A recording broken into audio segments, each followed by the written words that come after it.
Pes jitrničku sežral docela maličkou. Kuchař ho přitom dopad, praštil ho páličkou.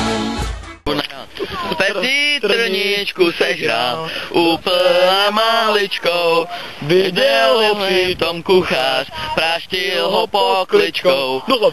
Pes jitrničku sežral úplně docela maličkou, viděl ho přitom kuchař, praštil ho pokličkou.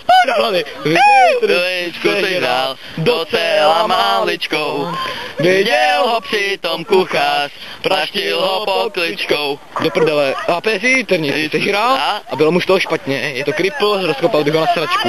Já taky myslím, pes je úplnej čurák. Vyserem se na to. Pes jitrničku sežral docela maličkou.